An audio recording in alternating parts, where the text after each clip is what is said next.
Aquí estamos con Jorge Mario. Muchas gracias por acompañarnos, porque este tema de verdad que sí es muy importante. Yo no sé si usted conoce personas que amanecen un día sintiendo la felicidad más plena y de un momento a otro, sin una razón por lo menos aparente, caen en una tristeza bien profunda. Esta condición es conocida como trastorno bipolar y es bastante frecuente. Es una afección mental, un problema mental que se caracteriza por cambios extremos en el estado de ánimo y, como les dije, pasan rápidamente de la tristeza y la depresión a la excitación y lo que se conoce como manía. ¿Cómo se hace el diagnóstico y qué hacer después? Bueno, es parte de lo que justamente vamos a conversar esta mañana aquí con el psiquiatra Jorge Mario León. Les recuerdo, como les dijo Nancy, que si quieren hacer alguna consulta la pueden hacer por escrito al Facebook o en video al 6087-7777, que es nuestro número de WhatsApp. Jorge, un placer, bienvenido. Gracias, Randall, siempre un gusto estar acá. Feliz día. Feliz día. ¿Cómo definimos de una forma sencilla, que todos la entendamos, el trastorno bipolar? ¿Tenés esa tarea para arrancar? Es una gran tarea. Yo creo que antes de poder definir en qué consiste esta enfermedad, yo quisiera como que pudiéramos aprovechar un poquito y hacer conciencia de la salud mental, que es una época bastante complicada, pero que además de eso pudiéramos contextualizarlo en nuestro país. Uno va por la calle, con frecuencia te topas diciendo a la gente, mira ese bipolar o esa bipolar, o ahí viene la bipolar, o ahí viene el bipolar. Y es una forma peyorativa, negativa, inclusive que lleva un juicio de valor. Sí, lo hacemos por chotear. Lo hacemos por chotear, lo hacemos por el famoso bullying, que de alguna otra forma se convierte esta palabra en una forma de insultar a las personas, ¿verdad? Con una connotación muy negativa. Entonces yo quisiera como que a partir de hoy, si fuera posible, empezáramos a cambiar nuestro lenguaje y que este lenguaje no vaya dirigido hacia utilizar enfermedades mentales para caracterizar a una persona, puesto que una bipolaridad no te define en tu persona, ¿verdad? Es una persona. Voy a poner el ejemplo de Randall, que tiene un trastorno afectivo bipolar o que padece un trastorno afectivo bipolar. ¿Se considera enfermedad o la forma correcta de llamarlo es trastorno? En realidad eso engloba todas las enfermedades mentales, es parte de lo que consideramos las enfermedades mentales. Lo ponemos como trastornos porque es una serie de signos y síntomas que no lo caracterizamos desde los marcadores biológicos. No hay una prueba específica que yo te pueda hacer desde exámenes de sangre, laboratorio, etcétera, como para poder determinar si tiene una bipolaridad o si padece de una bipolaridad. Por eso se considera, y la palabra es trastorno afectivo bipolar. Ahora, Jorge, yo creo que es importante que nos ayudes a entender cómo delimitamos con claridad estos cambios en el humor, tal vez, es la forma correcta. Porque digo, a ver, cuando nos entristecemos por algo, de repente o sea, estamos contentos, felices o normales, digamos, y de repente pasa algo que nos entristece y entonces hay un cambio ahí. Pero ¿qué pasa con las personas que enfrentan el trastorno bipolar? ¿Cómo es ese cambio? ¿Qué es? ¿Que es mucho más dramático? Claro. Y digamos, la parte maníaca, digamos, la parte alegre son muy alegres y en la parte depresiva son muy depresivos. Voy a tratar de explicarte esto de la forma más sencilla posible.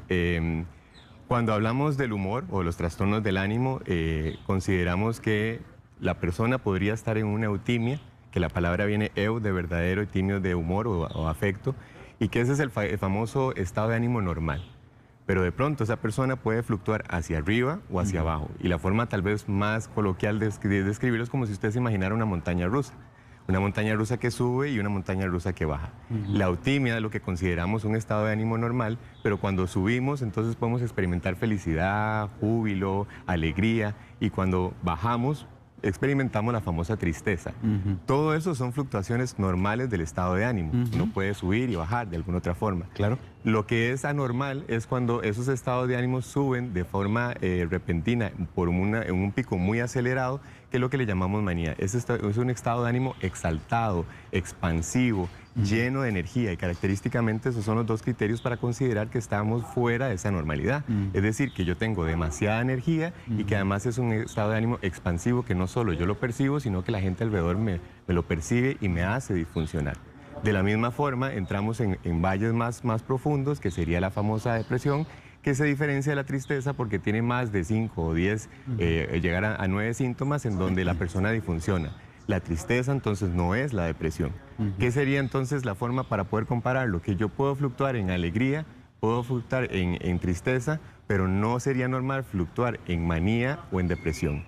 Y ahí vamos a tener una imagen que tal vez es una imagen muy útil para poder utilizarla, van a disculpar que están ahí en inglés, pero que nos hace la representación de esto justamente que les decía, que es como si fuese una montaña rusa. Una montaña rusa que sube, que es un pico que le llamamos manía, o una montaña rusa que baja y una depresión que son los valles profundos. Ahora, Jorge, el lapso de tiempo en el que esto se produce, ¿de cuánto es? O, digamos, ¿qué tan rápido es ese cambio en el humor? Claro. Ahora, la caracterización clínica lo que hacemos es poder establecer serie de síntomas y signos que nos hacen diferenciarnos del estado normal del ánimo. Ese ánimo puede fluctuar durante el día. Yo puedo estar en unos minutos contento y feliz y de pronto caer en una tristeza. Y eso puede ser normal en las fluctuaciones. Sin embargo, en el trastorno afectivo bipolar consideramos que una manía tiene que tener al menos 4 a 5 días, que es una semana, para poder considerar lo que es un estado de ánimo expansivo anormal que ha perdurado en el tiempo y que lo mismo pasa para la depresión en el sentido de más de una semana, que serían 2 semanas aproximadamente, para que ese estado de ánimo anormal, triste, llegue a la persona a la disfunción. Entonces, estas fluctuaciones...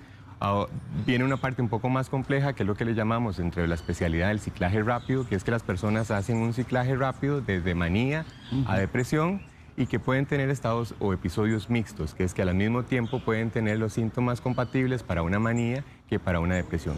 Eso es algo que es una afinidad diagnóstica, que es especialista el que hace estos tipos de diagnósticos, pero que en términos generales para la población lo importante es entender y diferenciar que las fluctuaciones del estado de ánimo entre la tristeza y la depresión son diferentes a la manía, hipomanía o bien a la depresión.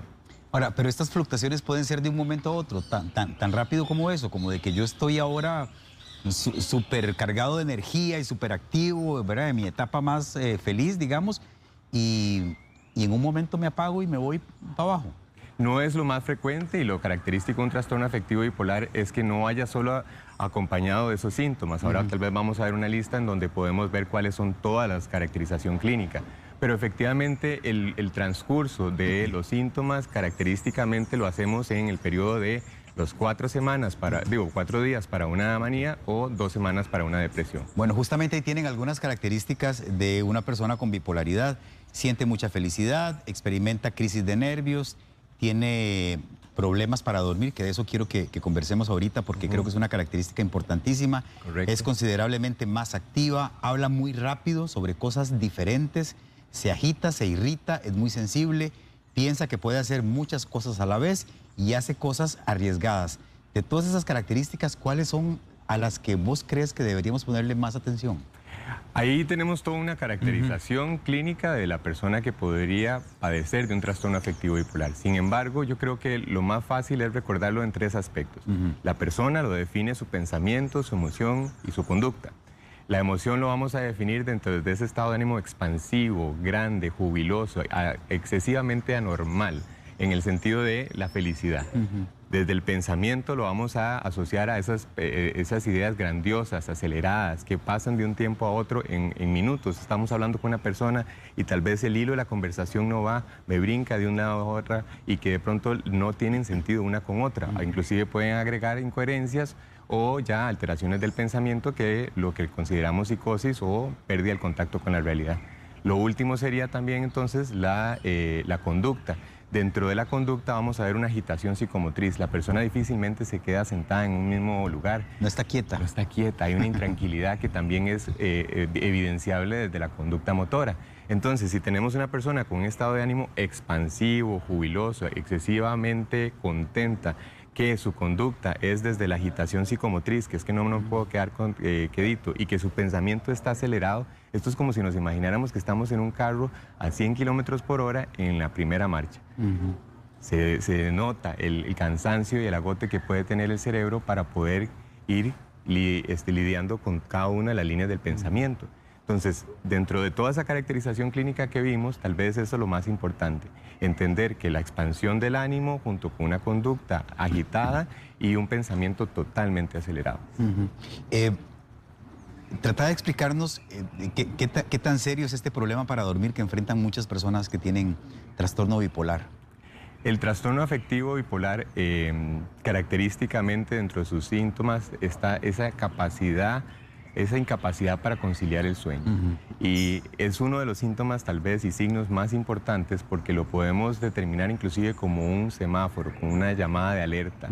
Las personas empiezan a tener dificultades para conciliar el sueño. Es una banderita roja que se levanta. Es una banderita roja, exactamente. De pronto empiezan a disminuir la cantidad de sueño. Y curiosamente, si usted tiene un problema del sueño, un trastorno del sueño, usted se siente cansado el día siguiente, siente que no descansó, que no fue suficiente. La persona que padece un trastorno afectivo bipolar no siente ese cansancio.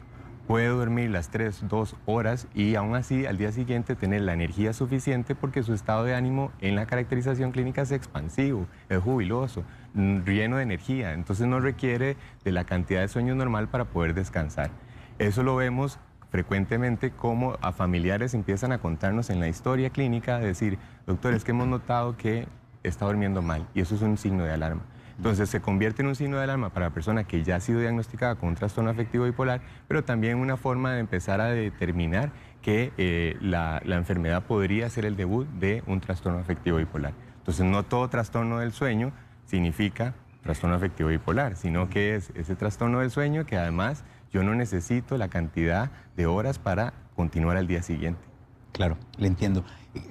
¿Cuáles pueden ser las causas más importantes de este trastorno? ¿Qué la puede provocar? La persona que padece un trastorno afectivo bipolar en las causas es bien complejo. Es una enfermedad que lo tenemos dentro de la teoría que llamamos diátesis estrés. Es decir, hay una serie de factores que ponen a la persona en la vulnerabilidad de iniciar o de debutar con un trastorno afectivo bipolar. ¿Qué quiere decir eso? Que de pronto vamos a tener todos los factores que son genéticos, que ya ahora al 2022 sabemos que hay más de 30 mutaciones en los genes que lo hacen propensos a un trastorno afectivo bipolar. Entonces hay un gran componente genético. Con frecuencia la persona que ha sido diagnosticada nos vamos a la historia clínica y encontramos a papá, a mamá o a un abuelo con un trastorno afectivo bipolar. Que la parte genética llega a ser una carga en la neurobiología de su cerebro. Los neurotransmisores empiezan a fallar, hay un problema en la señalización de las neuronas, un desequilibrio en los electrolitos a nivel de la neurona también, fallas en los circuitos neuronales que hacen que la red atencional no sea la mejor y que además de eso hay un proceso de neuroinflamación asociado con un desequilibrio en otras sustancias que podrían estar dentro de la parte hormonal o inmunológica. Es decir, todas esas citoquinas o células inflamatorias que hacen que junto con la vulnerabilidad genética podamos tener en el contexto de factores desencadenantes, perdí el trabajo, me quedé sin me divorcié o de pronto voy a tener una dificultad económica, son factores socioculturales o de la persona en el contexto en el que vive que hace que el conjunto de cosas debuten en un trastorno afectivo bipolar. Por eso es que es tan complejo. Claro. No es simplemente que es porque yo me divorcié, es porque yo me quedé sin trabajo que tengo un trastorno afectivo bipolar, sino que es el conjunto de cosas. Lo genético, lo biológico y mi contexto. Dos cosas que me parece importante subrayar para seguir avanzando en la conversación, Jorge, y es entonces el componente hereditario juega un papel importante. Claro. En esto. Es importantísimo. Hoy en día en las enfermedades mentales sabemos que la genética podría ser asociaciones y son estudios que le llamamos los GWAS, que no determinan específicamente un gen para el trastorno afectivo bipolar, pero sí hay asociaciones. Entonces vamos a notar que hay diferentes tipos de trastorno afectivo bipolar que se asocian con algunas mutaciones en los genes. Entonces, inclusive hemos encontrado que el cromosoma se han hecho más cortitos y las asociaciones a las mutaciones podrían predisponer a que toda esa disfunción de la neurona y los circuitos neuronales y los neurotransmisores terminen en las manifestaciones clínicas de un trastorno afectivo bipolar. Okay. Y la otra cosa que te quería preguntar es, basándome en tu experiencia, ¿quién se da cuenta que la persona tiene este trastorno? ¿Ella misma es consciente o es algo que yo no percibo? ¿O son quienes me rodean, quienes comienzan a ver, mira, a Randall le pasa algo extraño? No sé qué será, pero hay algo raro ahí. Ok. Dentro del trastorno afectivo bipolar, las fluctuaciones, como les decía, en el estado de ánimo, depende si estamos hacia arriba, en una manía, o lo que le llamamos en un estado un poquito más leve de manía, que sería la hipomanía, o bien si estamos en un valle, que es la depresión. Entonces, aquí la afinidad diagnóstica depende en qué sitio está usted, si usted está arriba en la montaña rusa o si está abajo en la montaña rusa. Si está arriba en la montaña rusa y es manía, lo que usted tiene es un ánimo expansivo, no se puede quedar quieto, habla de un montón de cosas, está muy grandioso, tiende a disfuncionar tanto que no es la persona la que se siente mal en ese estado, sino que son los familiares los que notan y llegan a consultar o buscan la ayuda de un especialista para poder determinar en qué momento este fue el cambio que hemos notado que disfunciona. La persona, yo tengo pacientes que, por ejemplo, se montan en el carro a grandes velocidades, empezaron a tener conductas de mucho riesgo, eran un corredor de todos los días y entonces empezó a correr maratones y esto no era algo usual, o empezó a gastar un montón de dinero y se gastó todas las tarjetas de crédito. Entonces esas conductas de manía no necesariamente la persona lo experimenta como algo que no le gusta y es lo que le llamamos egodistónico, no está acorde con su estado de ánimo, ¿verdad? La persona se siente bien, está contenta, está demasiado contenta, no necesita ni siquiera dormir. Entonces probablemente esa persona nunca vaya a consultar, es los familiares los que nos lo llevan.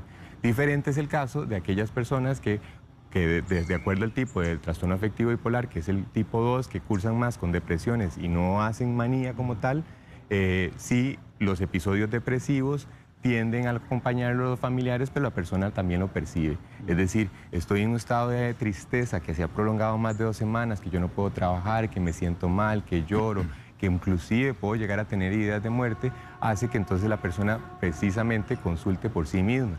Y eso es muy diferente al cuadro que tenemos en la manía. Entonces, por eso le digo que depende de cuál es el estado en el que usted esté, en un trastorno afectivo bipolar, así va a ser la consulta. Lo cierto es que vamos a tener que tocar un tema muy importante, es que la familia o la red de apoyo sigue siendo el pilar de que un trastorno, la persona que padece un trastorno afectivo bipolar pueda llegar a una estabilización anímica. Ya vamos a hablar del apoyo que le deben dar quienes rodean a esta persona, que me parece que es fundamental, porque también uno, y quiero pedirte que nos ayudes a entender cuál debe ser nuestro papel, porque uno a veces quiere ayudar y no sabe cómo. Es decir, yo no sé cómo entrarle a esta persona, no sé qué decirle, pero ya nos vas a decir. Quiero saber antes si existen niveles de bipolaridad. Casos más severos que otros, digamos. Casos de severidad, sí. La bipolaridad o el trastorno afectivo bipolar, entonces lo dividimos clásicamente en dos. El trastorno afectivo bipolar tipo 1 o el trastorno afectivo bipolar tipo 2. El tipo 1 cursa con esa manía y generalmente es un único episodio o pueden ser varios episodios, pero tiene que tener al menos un episodio de manía y esa manía es ese estado exaltado, con ideas grandiosas, acelerados, con una agitación psicomotriz, o bien el trastorno afectivo bipolar tipo 2, que más bien es el cursa con depresiones o puede llegar a esas hipomanías que no son tan severas. Entonces, establecer el grado de severidad es más de acuerdo al tipo de trastorno afectivo bipolar que usted padece, si es el tipo 1 o si es el tipo 2.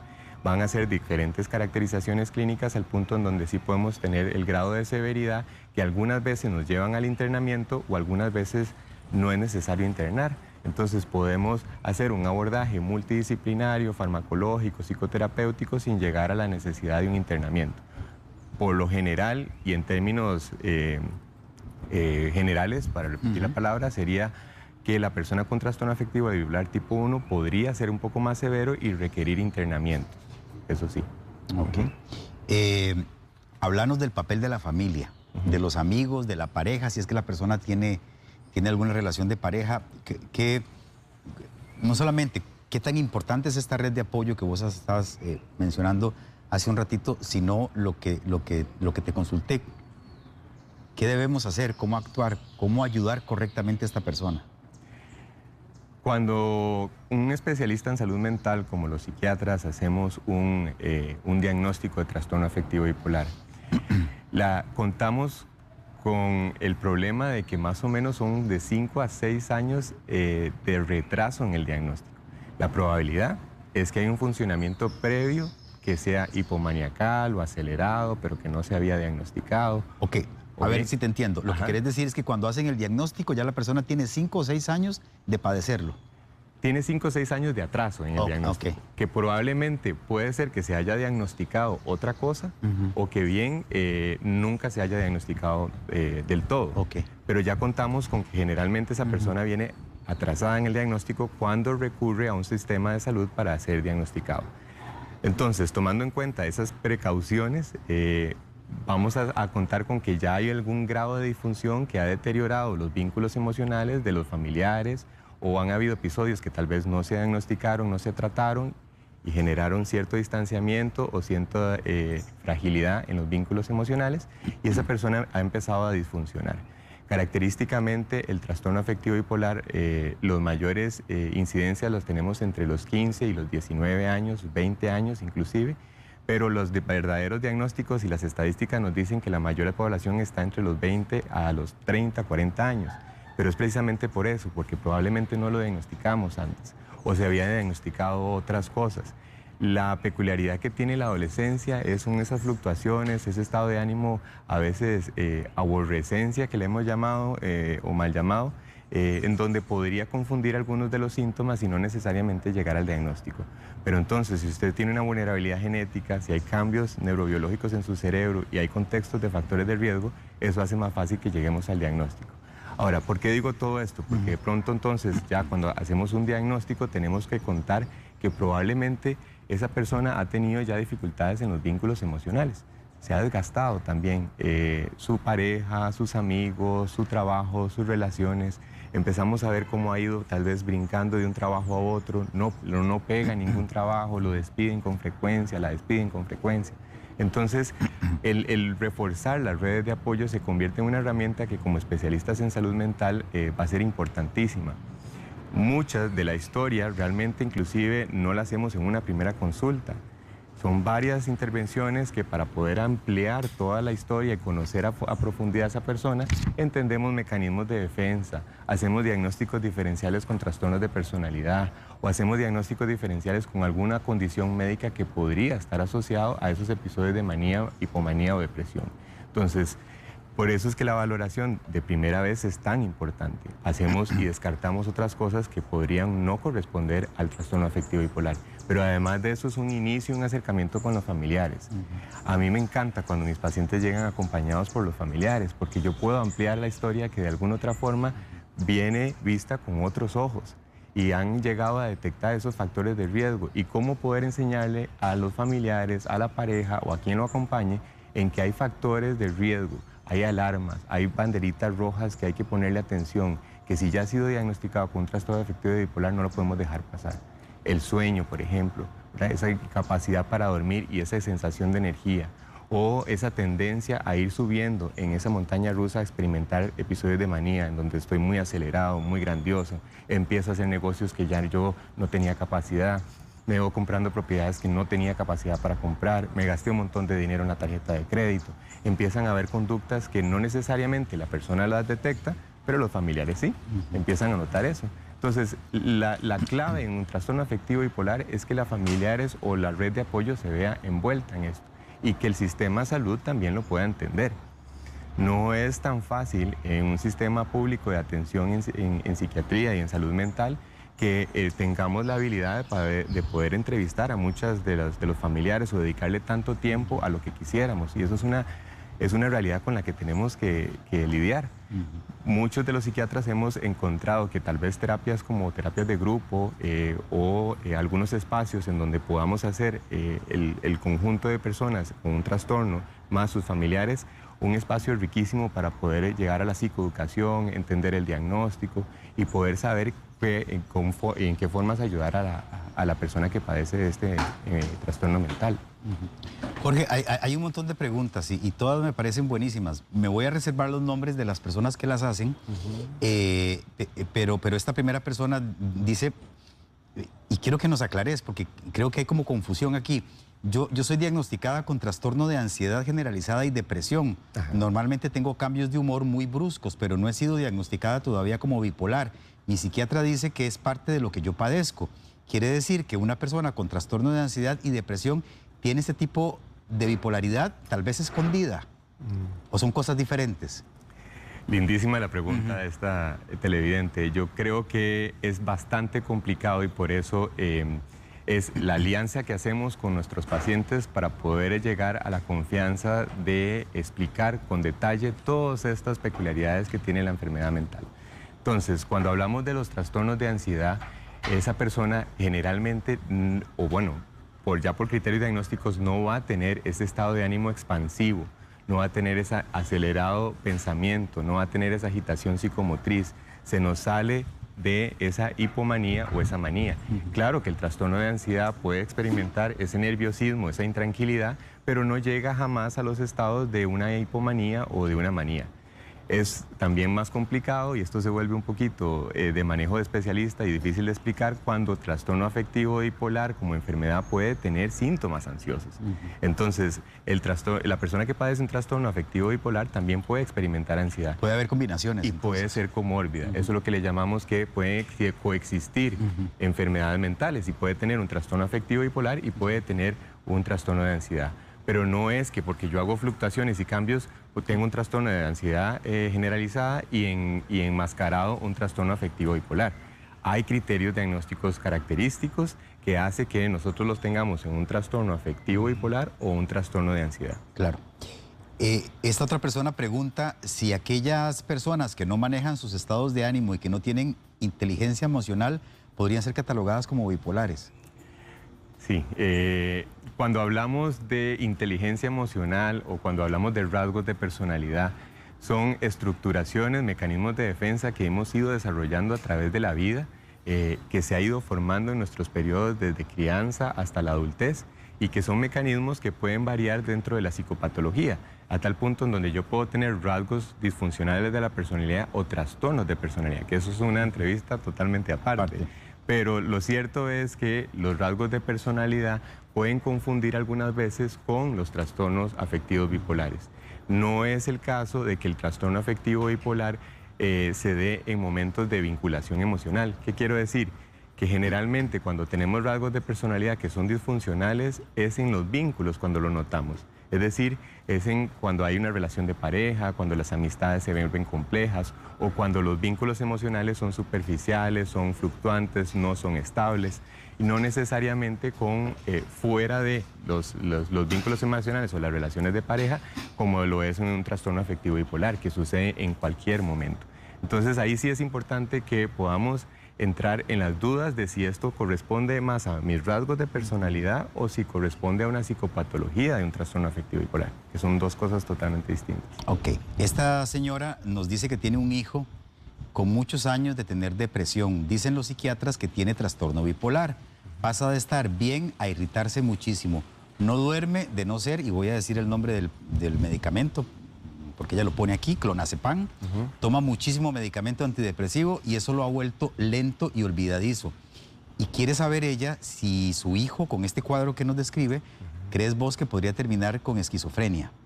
Ok, voy a empezar de atrás para adelante. La esquizofrenia corresponde a un grupo de enfermedades que son aparte del trastorno afectivo bipolar.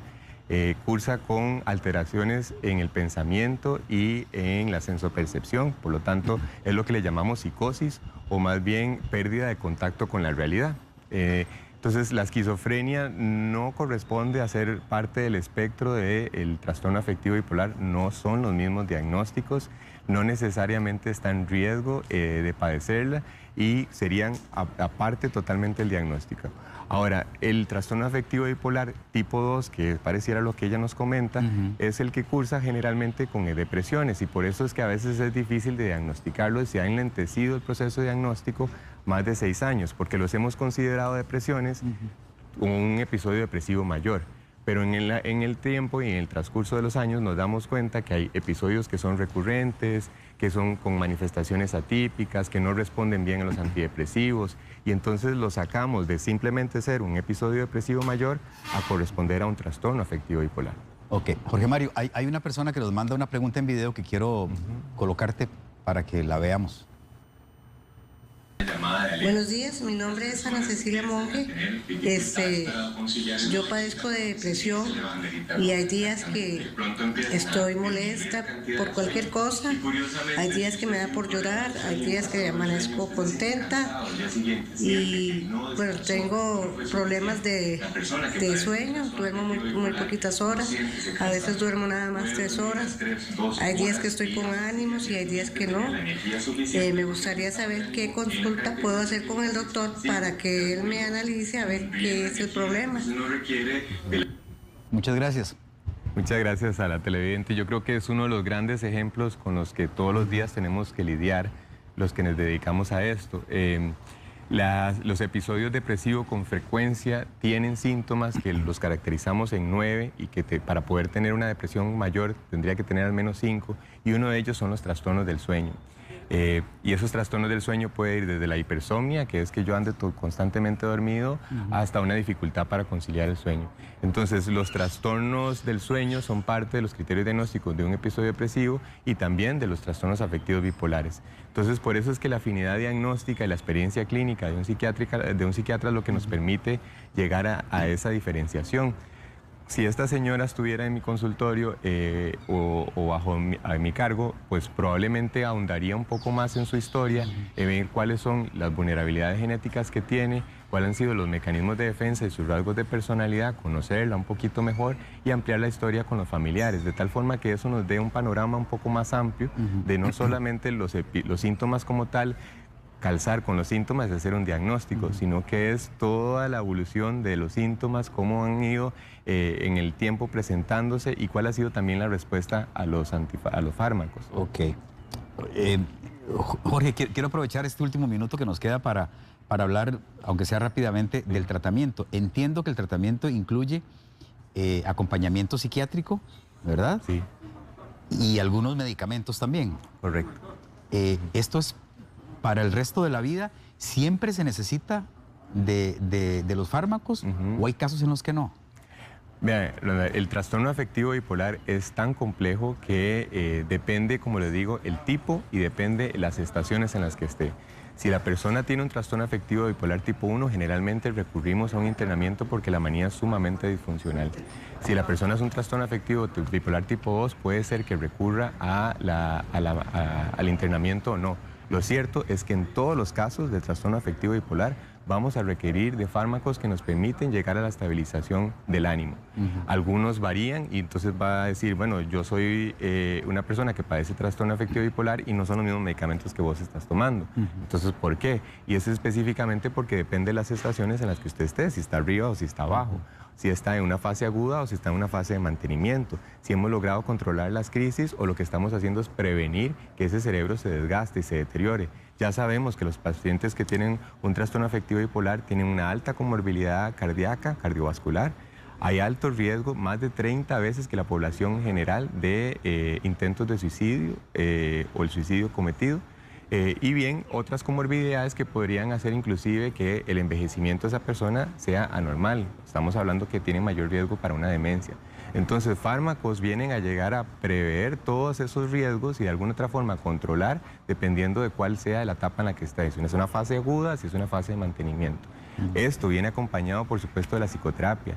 Entonces, en poder entender la enfermedad, en poder analizar los mecanismos de defensa, los rasgos de personalidad y cómo ayudarle a la persona que en la parte de la psicoterapia pueda evolucionar a controlar esos síntomas de una forma también conductual. Es decir, ¿qué puedo hacer yo para que esto empeore o qué puedo hacer yo para que esto mejore?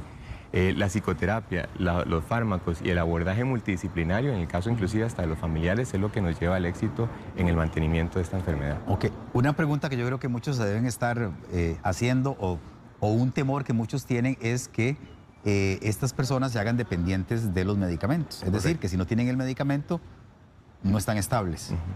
¿Esto es así siempre? No. Los medicamentos que utilizamos dependen del tipo de que sea, de tal forma que, por ejemplo, los medicamentos antidepresivos no generan una adicción, no tiene por qué ser dependientes de estos fármacos, ni tampoco son pastillas mágicas de la felicidad que van a generar un constante uso para poder yo estar bien. Los fármacos, hay algunos que sí tienen un potencial más adictivo, que son lo que le llamamos el grupo de las benzodiazepinas. Ese grupo de medicamentos puede a largo plazo generar un acostumbramiento y una dependencia, y los medicamentos que son los eutimizantes, que son clásicos en el trastorno afectivo bipolar, la lamotrigina, el ácido valproico, todos este tipo de medicamentos no tienen un potencial adictivo, además de los antipsicóticos que también son utilizados en los trastornos afectivos bipolares. Bueno, para cerrar vamos a colocarles una pantalla con, a manera de conclusión, con algunas recomendaciones para poder sobrellevar, digamos, esta situación de la mejor forma posible. Yo se las voy a leer Y Jorge, usted me hace el favor de darnos como una conclusión. Claro.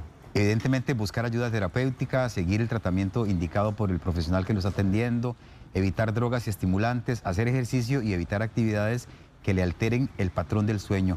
Estas 5 cosas son fundamentales en cualquier tipo de tratamiento, no importa el nivel o la clase de bipolaridad que la persona enfrente. Independientemente del tipo de trastorno afectivo bipolar con el que estamos lidiando, son recomendaciones que van en pro de la salud mental. Inclusive las podríamos contextualizar en cualquier otra enfermedad mental. Lo importante es que la persona tenga y sienta el apoyo. Yo no encuentro cómo una persona puede hacer un cambio en su vida si las cosas no las entiende. Yo necesito entender mi enfermedad para saber qué puedo hacer para poder mejorar. Entonces el apoyo psicoterapéutico es importantísimo, de tal forma que buscar la ayuda o las redes de apoyo y fortalecerlas sería eso la recomendación número 1. Pero también entender mi enfermedad y ver cómo puedo hacer yo que a través del ejercicio, del estar durmiendo bien, cómo manejar mi estrés, tener mis válvulas de escape, seguir la medicación, conocer sobre los efectos secundarios y preguntarle al médico. A mí personalmente me encanta cuando me dicen, doctor, ¿y qué le parece a usted este medicamento? ¿O por qué yo tengo estos efectos? ¿O podría tener el otro? Hay terapias que salieron, ¿esto aplicaría para mí o no aplicaría para mí? Tener ese acceso a la información hoy en día es importantísimo. A mí, y como anécdota lo cuento, cuando yo manejo en el carro y estoy en medio de las presas, que ahora no son tantas por el COVID, curiosamente me encantaba escuchar la música. He cambiado el escuchar música por escuchar los podcasts. Son esas plataformas que nos permiten información de 15, 20 minutos en donde yo sé sobre la enfermedad. Tal vez hay un podcast que me interese que son de grupos de apoyo. Tal vez hay un podcast que me interese sobre la biología del trastorno afectivo bipolar o cuáles son los grupos de apoyo a los que yo podría recurrir. Entonces, hoy en día todas las plataformas, internet y la información que tenemos es abundante.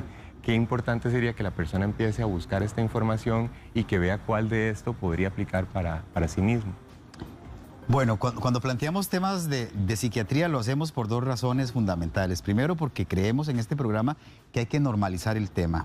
Creemos que durante muchos años estos temas estuvieron así, bajo un velo de misterio y de que qué raro, ¿verdad? Y cosas tan feas como el loquito, la loquita, o vos vas al psiquiatra.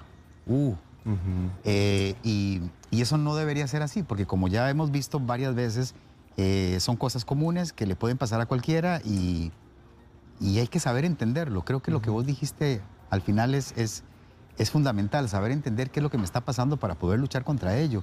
Y en segundo lugar lo hacemos porque creemos que hay que entender que la salud integral incluye la salud mental. A veces nos preocupamos demasiado por fortalecer el cuerpo y por tomar vitaminas y por subir las defensas y nos olvidamos de que también hay que fortalecer el cerebrito, ¿verdad? Y hay que procurar estar en paz y darle lo que necesita y lo que mejor podamos hacer para vivir felices, que al final de cuentas creo que es lo que a todos nos interesa. Así que agradecerte mucho, Jorge. Voy a dejarles los contactos de Jorge Mario León, 2522-1000, ahí ese es el teléfono. Y en las redes sociales lo pueden seguir como DR Jorge M. León. Ahí va a aparecer, está apareciendo en la parte de abajo para que por favor le den seguir y compartan con él toda la información que está generalmente colocando allí. Muchas gracias. Muchas gracias, Randall, por el Que pases lindo día. Igualmente. Les invitamos a suscribirse a nuestro canal de YouTube para repasar todo el contenido disponible.